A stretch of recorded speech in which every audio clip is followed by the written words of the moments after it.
Ya, selamat malam, selamat siang, selamat pagi. Kembali lagi di channel YouTube Creative Eyes. Jadi sekarang kita akan membahas kembali tentang Canva, melanjutkan dari video yang sebelumnya. Eh, kita langsung saja ke layar laptop. Oke, di sini sudah ada aplikasi Canva yang telah terbuka.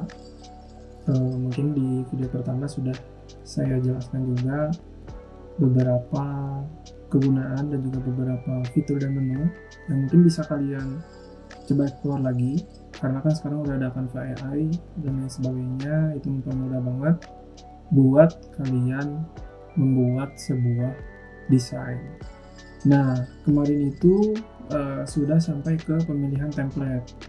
Nah, kita coba ulangi lagi dari awal tentang bagaimana cara pembuatan dan penggunaan Canva ini untuk di desain.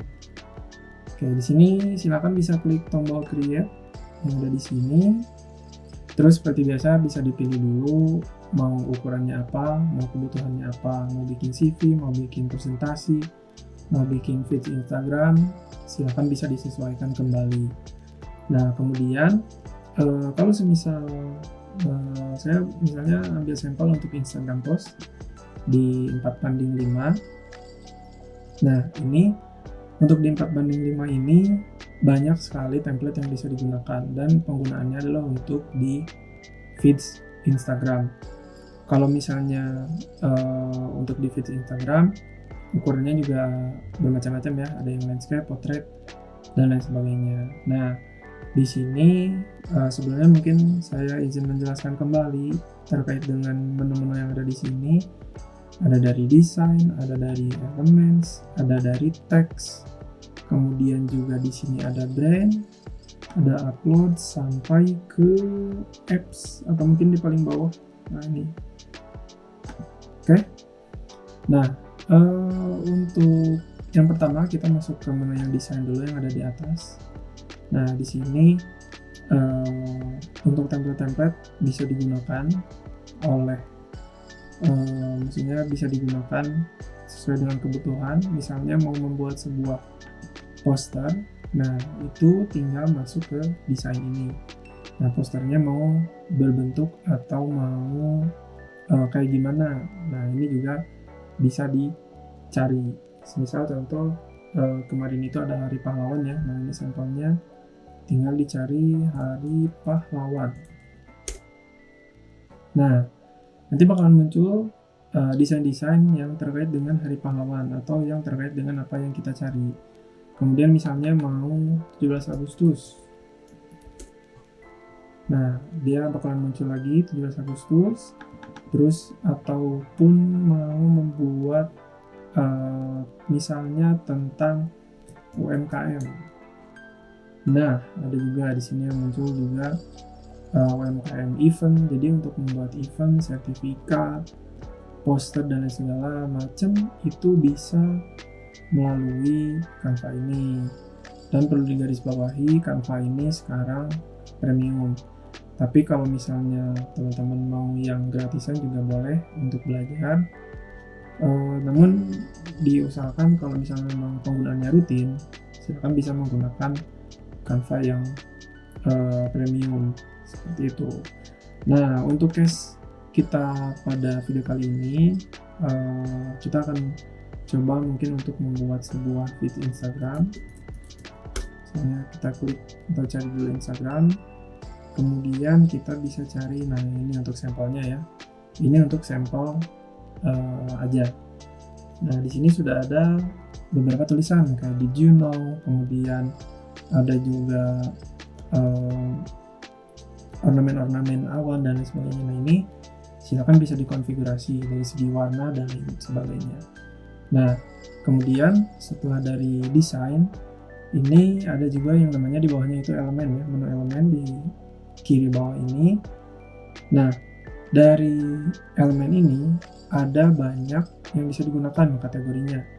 Nah, seperti terlampir pada video ya. Ada shapes, ada grafik, ada 3D, stiker, foto, frames, grid, sampai ke tables.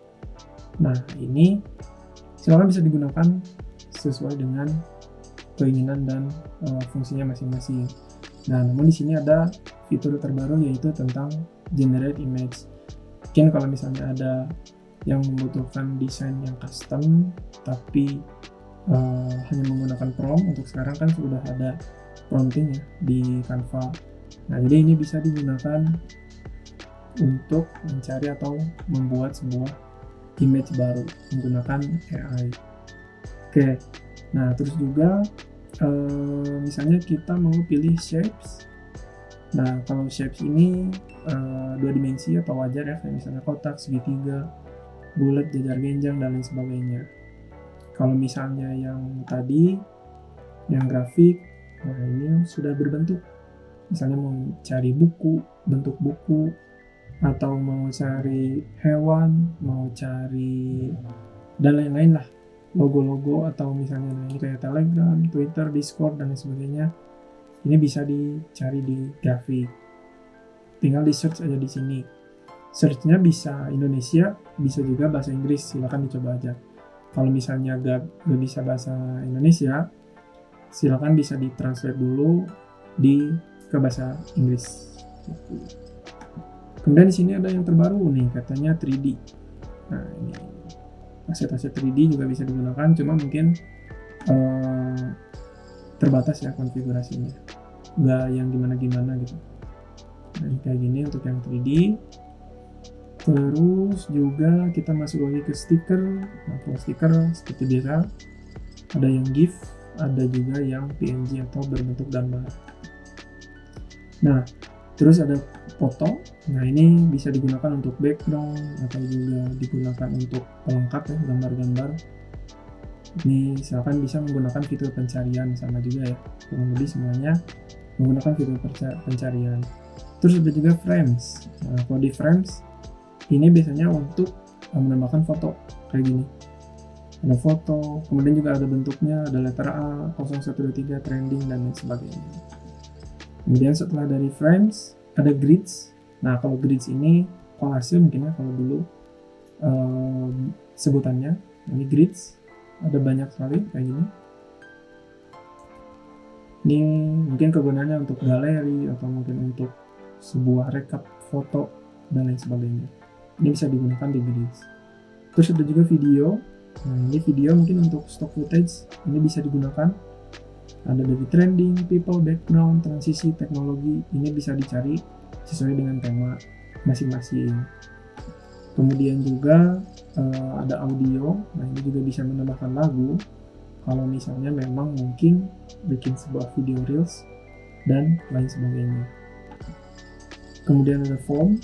Nah, ini form juga kegunaannya kurang lebih sama kayak Google Form dan lain sebagainya. Jadi tampilannya adalah seperti ini. Nah, ini biasanya mungkin digunakannya untuk pembuatan website ya di Canva. Nah, nanti juga kita akan bahas cara buat web di Canva, karena di Canva itu gratis, cuma yang jadi kekurangannya adalah dari linknya gitu. Kemudian ada juga mockup. Nah, ini mockup juga bisa digunakan, ada dari HP, baju, terus juga laptop, mug juga ada, tas. Ini bisa digunakan di mockup. Penggunaannya bagaimana? Jangan lupa nanti di subscribe dulu buat video selanjutnya. Ada chart. Oke, selanjutnya ada chart di sini, sheet, dan juga tabel. Nah, ini untuk elemen-elemen yang mungkin perlu dipahami karena memang ketika sudah masuk Canva tidak jauh penggunaannya itu dari elemen yang ada di sini, dimulai dari shapes, grafik, 3D, sampai ke tabel yang ada di sini. Nah, semuanya bisa digunakan, semuanya silahkan digunakan kalau misalnya memang sesuai dengan apa yang diinginkan, seperti itu. Oke, untuk selanjutnya di sini kita akan bahas terkait dengan teks. Nah, kalau untuk teks ini sebenarnya gak terlalu aneh-aneh atau gak terlalu gimana-gimana, karena di sini kurang lebih hampir sama dengan apa yang aplikasi desain punya. Kita bisa menambahkan tulisan teks di sini, kemudian kita bisa melakukan pengubahan font. Nah, silakan fontsnya bisa digunakan atau bisa dicari sesuai dengan keinginan, mau fontnya itu Poppins, mau fontnya itu misalnya Arial, Calibri, silakan bisa diganti. Kemudian kalau untuk ukuran itu ada di sebelah sini 140. Nah, ini bisa menggunakan yang di sini atau bisa diketik. Misalnya mau 20, mau 10 juga bisa. Terus juga di sini ada dari warnanya. Nah, warnanya juga bisa diganti di sini. Bebas, silakan bisa disesuaikan mau merah, hitam. Kemudian juga di sini ada konfigurasi bold, italic, underline. Terus juga ini ada strike through atau garis tengah. Kemudian uppercase, lowercase. Ini juga sama. Uppercase, lowercase ini di Word juga kalau misalnya sudah paham pasti penggunaannya bisa digunakan atau bisa dipahami. Kemudian alignment di sini rata kiri kanan. Nah, kemudian ada list. List ini buat misalnya list ya, yang namanya juga list. Jadi list gitu. 1, 2, 3, 4, 5 atau mungkin poin-poin juga bisa digunakan. Nah, ini salah satu contoh penggunaan list. Sebentar, saya coba kecilin dulu fontnya. Nah, ini untuk kecilin font kayak gini ya. Bisa pakai ini atau bisa juga diklik dan nanti muncul angkanya. Kemudian kita klik dulu yang list. Nah, maka otomatis dia akan membuat list kayak gini, ada semacam titik gitu. Kemudian ketika di enter dia akan otomatis nambahin lagi. Nah, kayak gitu. Ini untuk penggunaan list. Nah, terus juga di sini ada advanced setting. Di sini ada untuk konfigurasi font, ada line spacing. Ini tuh untuk jarak atas bawah dari line text. Kemudian ada juga letter spacing. Nah, letter spacing ini per huruf. Jadi kalau misalnya teksnya terlalu dempet, kita bisa pakai letter spacing. Kalau misalnya terlalu dempet antara atas dan bawah, kita bisa pakai yang line spacing kayak gini. Kayak gitu. Ini anchornya juga bisa dipilih atas, bawah, tengah juga bisa. Anchor point itu titik tumpunya, begitu. Kemudian di sini ada transparansi. Nah, ini standar ya untuk transparansi. Kemudian juga ada efek. Nah, di efek ini cukup banyak. Nanti mungkin detailnya akan kita lanjutkan di video selanjutnya. Nah, mungkin untuk saat ini bisa sampai sini dulu karena takutnya kebingungan di video yang kedua. Jadi silakan kalau misalnya bingung atau misalnya ada yang kurang mengerti, bisa diulang lagi menonton videonya. Terus kalau misalnya masih bingung juga, silakan bisa komen di video kali ini. Oke, untuk video kedua tentang Canva, mungkin tentang penjelasan di elemen dan juga sampai ke teks, cukup sampai di sini. Kalau misalnya ada pertanyaan, silakan tulis di kolom komentar. Sampai jumpa di video yang ketiga.